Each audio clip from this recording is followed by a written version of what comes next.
Hi, I'm Kate O'Hare, creator of the Pax Culturati blog at pathos.com. On July 14th, The Miracle Club hits theaters after an 18-year journey to the screen that began at HBO and ultimately ended at Sony Pictures Classics. British Maggie Smith of Downton Abbey fame and American Kathy Bates of Misery and so much else play two older married women in a suburb of Dublin, Ireland in 1967, who go on a church pilgrimage to the shrine at Lourdes. Joining them is a young woman named Dolly, played by British-born actress Agnes O'Casey, and American Laura Linney as Chrissy, the thoroughly Americanized daughter of one of the older women's recently deceased friends. Each heads to Lourdes looking for something, and each finds something, but perhaps not what each was looking for. Directed by Thaddeus O'Sullivan, this is a touching, funny, and faith-friendly film about the miracles you want and the ones you ultimately get. I recently had a chat with O'Sullivan, and stay tuned for that. Enjoy. Hi, Kate. Mr. O'Sullivan, how are you? Lovely to meet you. Where I'm fine. are you? I'm fine, thank you. Where are you at today? I am in Montreal. What takes you there? Well, this television series I'm doing, although we shot it in Belgium and in Ireland, we're actually cutting it here, oddly. Oh, is that the Hidden Assets one? Yes. I'm really irritated that it's not going to be on BritBox because I'd like to watch it and I don't have Acorn or. Oh, you don't have Acorn. Oh, yeah. No, I don't. You never have the right ones. One never has the right ones. Isn't that the truth? So I was reading that the Miracle Club took like 18 years to get off the ground. So what do you think the issue was all that time? It was the script, I think, as ever. It's always the script. I mean, I think that the issue, I think, was is it a comedy or is it a drama? And I think in the earlier drafts, it was very much focused on the comedic aspect of it, and the people were looking for more of a drama as well. And so when I first talked to HBO about it, they wanted to me to engage with it and see what I would do with that aspect of it. And then we ran into problems with some legal issue, and I stepped away, and I thought it had been made, and then it came back to me, and there was a writer involved who had brought a lot of the drama to it in various drafts. So I engaged with him on this new iteration, which really pleased me because I love, that's what I like about it, and that's what the actors really engaged with, the mixture of drama and comedy. Yeah, I saw it described somewhere as a comedy drama. Yeah, well, people who sell films really need it to be a genre to fit into no, it is a comedy drama. I'm not saying they're wrong, but I remember making films which could not be put into a genre, and used to drive salespeople insane, trying to tell people what it is, and so now, great, they can call it a comedy drama. I don't know if I really feel like it's HBO because there are no murders or dragons or. Well, it was HBO, and it was HBO because I went to see them, but it was a long time ago, and things have changed so much. HBO were on their own then, It was only the other streamers were. There was one streamer I remember because even when it was a bit later, I did a film for them, Into the Storm, one about. Oh yeah. That was HBO, and one of the Churchills. Yeah, and so that was all about how many Emmys are we going to get nominated for, and how many Emmys are the others going to get nominated for. They do like that, yes. At that time, there weren't that many streamers, and that was only 8, 10 years ago, and now it's like It's madness. everybody's madness. I'm waiting for the strictly Irish streamer. It's going to happen any day. RTE will get its own streamer. Well, they have their own. They have their. Yeah, you can watch this. They have their iPlayer. Not in America. Well, if you get VPN, if you get yeah. Yeah. you can I've go heard people on online RTE. discussing the ways you kind of. It's dead easy. You get a VPN, and you can then watch on RTE. You can watch Hidden Assets. Oh, I'll have to look into that. I think. And the legality of it. No, it's legal. Oh, it is. Oh, good to know. So when I was watching this, I was thinking the American view of Ireland is at once really, really romanticized and probably well out of date. This is at a period of like in Ireland where I think it's the late 1960s, but perhaps the religious education, especially the ones that these older women received, was not quite sophisticated. Let's put it that way. Yeah. And because their view of Lourdes is that it's kind of a vending machine, put in your pound and get out your miracle. But yeah, and so even in the late I think probably up to the 1980s, it was probably pretty much the same in Ireland. So I think some of this may be confusing to Americans who don't understand, what the education and the faith was like back in the day, and that these women they seem ignorant, but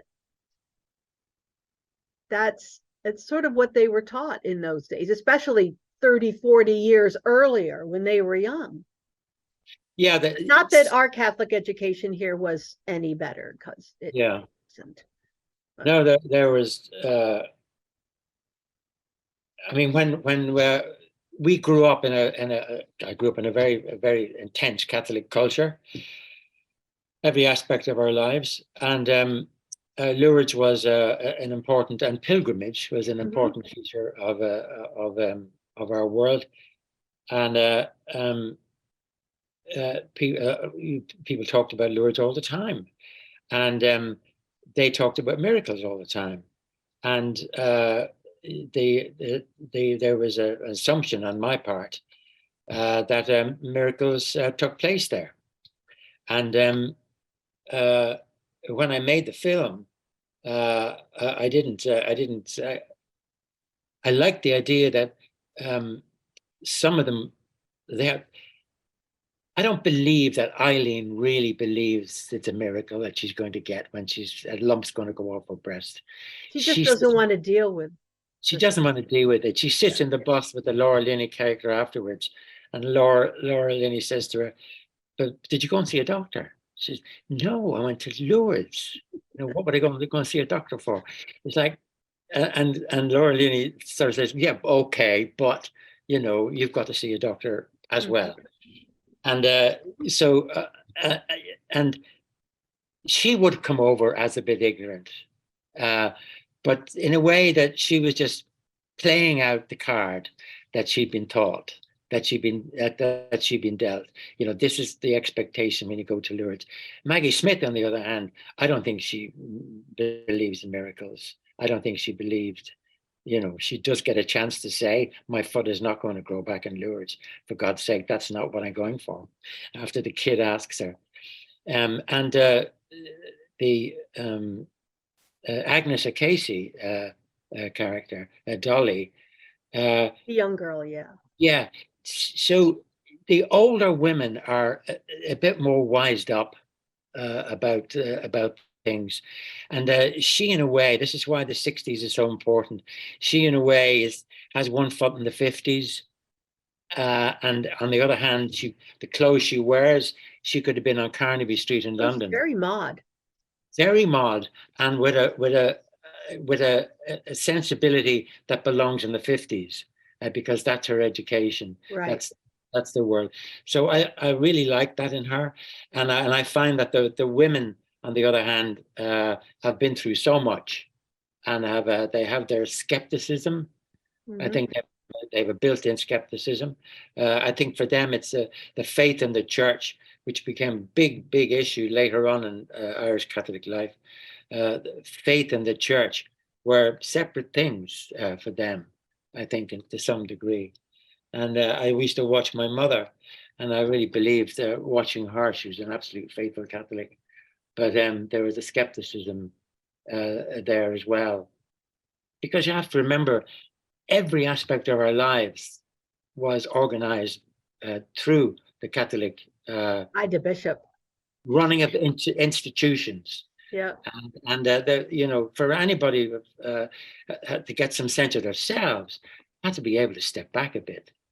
But nevertheless, my mother was an absolute devout Catholic, as was my father.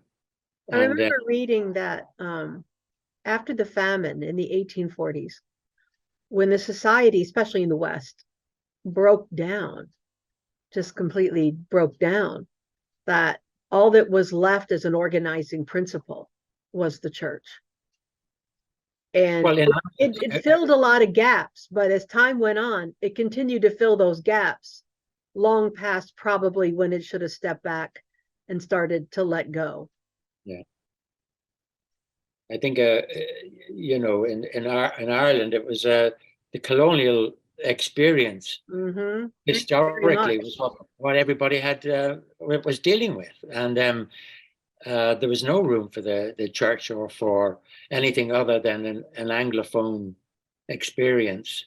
Irish culture and Irish religious life was as they used to say, in the halfpenny place. You weren't allowed to engage with any of this. So the church was much admired, and the Christian Brothers, in my case, because I was taught by the Christian Brothers, they were the ones who set up the institutions and made sure that our Catholics had a decent education, and that was the culture that I grew up in. When I say Catholic education, I mean catechesis. Teaching not the general education, but teaching people about the faith has not always been the most nuanced until modern times. Yeah. I think we're all sort of suffering from the 1950s, 60s, 70s, even now. Absolutely, yeah. Now, you could take a bit of criticism, though, for having a distinct minority of Irish actors among your leads. I get it, don't worry. I'll get blasted. The film has I bet you do. One American, two Americans, and a Brit. Well, you do have Stephen Ray, but he's not there that much. And you have, the young girl who's Irish. But what was the choice? I know Maggie's been with the project a long time. What were the other choices of bringing in Laura and bringing in Kathy Bates?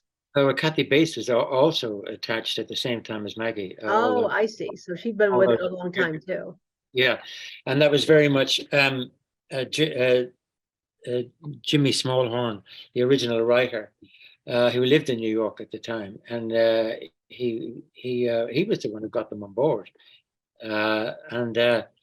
So Laura Linney came on at the time that I came on during my engagement, and well, she's okay because her character's been in America for 40 years, so that's sure.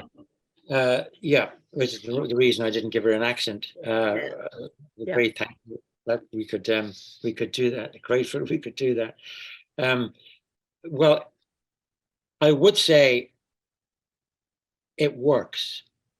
The thing is that although they're stars, they have engaged with these characters in the reason they're stars is because they have the ability to engage with characters in such an instinctive, intuitive way, and to explain to audiences what these characters are feeling. And that's the magic for me working on this film, because I was afraid of that too, being these people who had, sorry, excuse the language, how on earth is this going to work? Yeah. It was the film was very hard to finance. We willed it to happen. Maggie Smith. All films willed into existence in the end. All will do. Yes. Unless it's like a Marvel franchise or something like that. Yeah. Indie films, very much so. Yeah. Yeah. Well, I think they're all, because somebody has to say it will happen. And when I said that, I had Maggie Smith at my back. You know, she got a bit famous in the last 18 years. You know, little bit.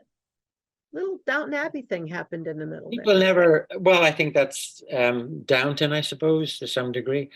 Well, she's so much better known in America now than she might have been before. That's right, because of Downton, yeah. So I think, in answer to your question, why not non-Irish? The answer has to be on the screen, in a way, because it could have gone badly wrong, because but they were so good with these characters. I can't tell you the amount of thought and effort, intellectual analysis of these characters that they put into this engagement was amazing. I was bowled over. Now, to my American ear, and what do I know? I do an Irish accent, and I'm sure it's atrocious. But did they nail it? Because Dublin, in particular, is different than other places in the country. Did they nail that Ballygar accent, that Dublin accent, to your satisfaction as a Dubliner? I wouldn't ask them to do the accent that was true to the area the script is written about. It would be unlistenable to, you know. Who's being so kind about the Dublin accent? So the Dublin accent is not a nice accent. No, it's not at all. It's very flat, and it can be very monotonous. And so our voice coach, our dialect coach, you know, talked to all of them. We had lots of Zoom calls beforehand, and I had talked to him, and so he talked about what we were aiming for here. That we weren't aiming for something that there wasn't a documentary accent. It was an accent that we could all somehow come to an agreement about. So he worked with them all, not with Laura Linney, but he worked with them all to try and bring it into a sort of a common dialect space. I remember being at Kylemore Abbey, speaking of Dublin, talking to an elderly gardener there. And so we're going back and forth, and finally he said, "Are you going to Dublin?" And I'm like, "No." And he said, "Good," which is the first time in the conversation he hadn't repeated back to me what I said. And I'm like, "Why good?" And he's like, "Dublin, bunch of Europeans." Europeans. All right, so it wasn't that long ago, probably, was it? No, it was. This was in 2000. Yeah, and well, Ireland, of course, very proud of it, of being European, and the rural life in Ireland was affected deeply by people joining Europe. But I suppose he's talking about sophisticated types who drink champagne. Mind you, this is an elderly gardener in the west of Ireland, so you know. Kylemore Abbey. Yeah, he's working at Kylemore Abbey. Thank you for joining in. I appreciate your time. Take care. Nice to see you. Good to see you. Bye-bye.